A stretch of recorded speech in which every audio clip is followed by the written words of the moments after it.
Buenos días, buenas tardes, buenas noches o buenas madrugadas. Muy bien chicos, vamos a continuar con los programas. Estamos en el programa número 14, nivel intermedio de la Academia César Vallejo, Anual Uni 2015. La pregunta nos dice, indica la secuencia correcta después de determinar si la proposición es verdadera, V o falsa, F. Muy bien.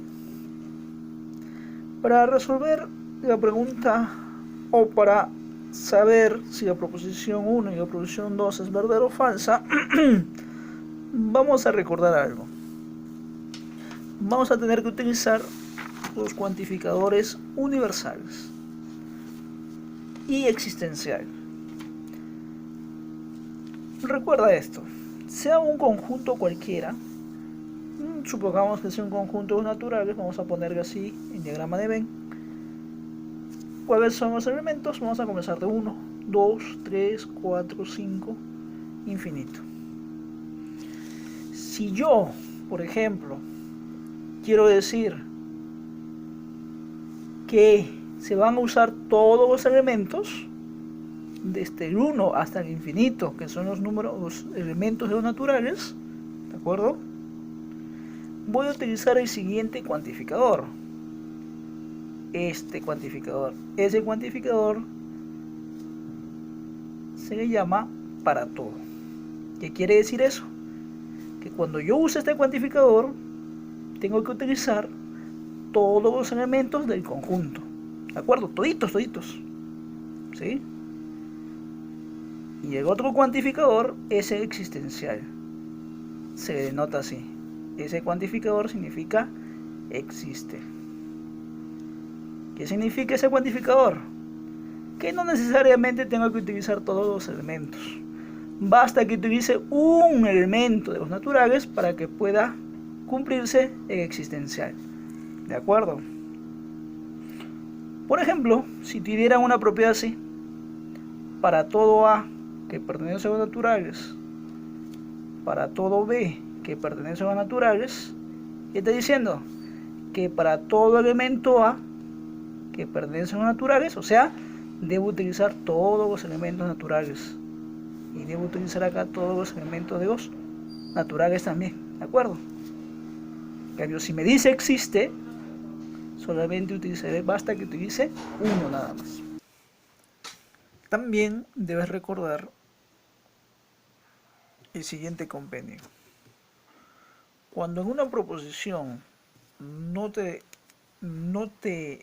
especifican si es para todo o es existencial o existe, entonces por convenio nosotros debemos asumir que es para todo. ¿De acuerdo? Como en la primera proposición. Dice, la suma de un número natural, te dice la suma de un número natural, no te dice para todo ni algún número natural. Entonces tú tienes que asumir que efectivamente es para todos los números naturales, ¿de acuerdo? Cuando no te especifique el cuantificador, tú asumes que es para todo. ¿Qué más dice? Y un número entero es un número natural. Entonces, ya ves, ¿no? Esto de acá lo podemos expresar simbólicamente de la siguiente manera. Para todo, ¿qué cosa? Un número natural cualquiera, ese es un número cualquiera que pertenece a los conjuntos naturales. ¿Qué más? Y un número entero. Para todo, un número cualquiera que pertenece al conjunto de los enteros. ¿De acuerdo? La suma, dice, es un número natural. O sea, existe un tercer número, C, que va a ser natural. Tal que cumple esa propiedad, ¿no? ¿Se cumple qué? El número natural más el número entero debe ser un número C natural. ¿De acuerdo? Esto es simbólicamente lo que me está diciendo arriba. Para demostrar si esta proposición es verdadera o falsa, como me está diciendo para todo, por convenio me está diciendo para todo, entonces bastaría con mostrar un ejemplo que no cumpla la propiedad. ¿De acuerdo? Porque si dice para todo, dice para todos.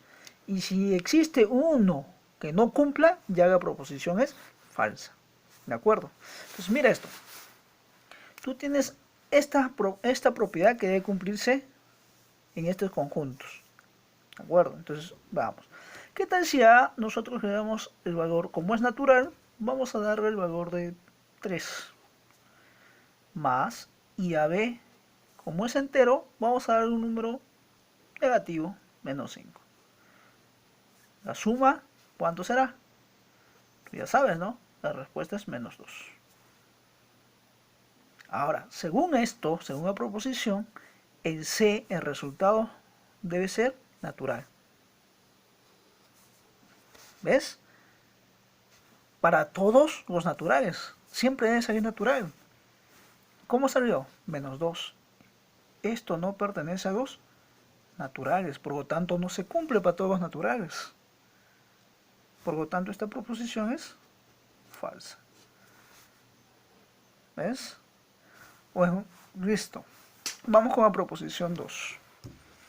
La proposición 2 también de igual manera vamos a expresarlo simbólicamente. Sean A y B dos números enteros, entonces existe un número C entero tal que A es igual a B por C. Muy bien. Arriba nos dice, sea A y B dos números enteros. No nos dice si es para todo o existe. Entonces nosotros debemos asumir que es para todo. Vamos a identificarlo simbólicamente. Sería para todo A que pertenece a los enteros, coma, para todo B que pertenece a los enteros. Y acá sí nos dice el cuantificador, nos especifica. Entonces existe. Entonces debe existir cuantificador existencial. Un C entero, o sea que pertenece a los enteros. Tal que cosa debe suceder, tal que debe cumplirse esta propiedad, que A es igual a B por C. ¿De acuerdo? A ver, igualito, de igual manera. Como dice para todo, bastaría mostrar un ejemplo que no cumpla, que no sea para todo, para probar que la proposición es falsa. Veamos. ¿Qué pasaría si al A vamos a darle de igual manera? Vamos a darle, como es entero, vamos a darle 3. 3 es uno de los enteros. ¿Ok? B, vamos a darle 5. Y según esto, para todo elemento de A y B que pertenezca a los enteros, siempre debe existir un C que pertenece a los enteros. Veamos, entonces, acá debe existir un C. Vamos a ponerlo a ver. Ese C recuerda que debe ser entero. Si tú despejas, te quedaría C igual a 3 quintos. Si tú divides, te sale 0,6. Te pregunto, ¿0,6 es entero? Pues no, no pertenece a los enteros. Por lo tanto, como hemos visto que hay un caso donde no cumple y acá me dice para todo, por lo tanto esta proposición es falsa. ¿De acuerdo? Vamos con la tercera proposición. Nos dice lo siguiente. La cantidad de elementos del conjunto de los números enteros positivos múltiplos de 7 es igual a la cantidad de elementos del conjunto de los números naturales. Muy bien.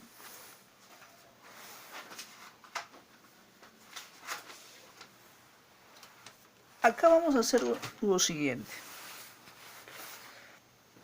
Miren, vamos a poner los conjuntos por extensión de los múltiplos de 7 positivos y los naturales. Así, miren.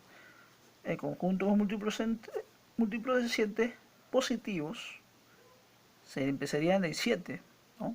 Recuerda que el 0 también es múltiplo de 7, pero como me está diciendo positivos, no lo tomo en cuenta, solamente comienzo de 7. 7, 14, 21, 28, 35, ¿hasta dónde? Hasta el infinito. Los múltiplos de 7 son infinitos. Bien, Vamos con los naturales. Comencemos desde el 1. 1, 2, 3, 4, 5, hasta el infinito. ¿De acuerdo? Muy bien. No te olvides que cantidad de elementos es el cardinal. ¿De acuerdo? El cardinal del conjunto. Muy bien. Si yo quiero saber si tienen la misma cantidad de elementos, o sea, el mismo cardinal, ¿qué debo hacer? Existe una estrategia. ¿De acuerdo? Que lo hizo George Cantor. ¿Qué nos dice Cantor? Que si, que si podemos emparejar uno a uno los elementos de ambos conjuntos, entonces podemos decir que ambos conjuntos tienen la misma cantidad de elementos. Por ejemplo, si imagínate que el conjunto múltiplo de 7 positivos solamente tenga 3 elementos y en los naturales solamente tenga 2. Entonces tú emparejas 7 con 1, 14 con 2 y el 21 no hay con quién emparejar, ¿verdad? Por lo tanto, los múltiplos de 7 tendrían más elementos que los naturales. Y si tuvieran 3, ahí sí, ¿no? Emparejas 1 con 1. ¿De acuerdo? Ahora, como ambos conjuntos tienen infinitos elementos, puedes emparejar uno a uno. ¿De acuerdo? Eso quiere decir que el cardinal, o sea, la cantidad de elementos del conjunto de los números de los múltiplos de 7 positivos es igual al cardinal del conjunto de los números naturales. Por lo tanto, esta afirmación es verdadero. ¿Cuál es la secuencia? Nos dice la secuencia. La secuencia entonces será falso, falso, verdadero. Si tú revisas tu clave, la clave es la D. Muy bien, chicos, un gusto. Gracias.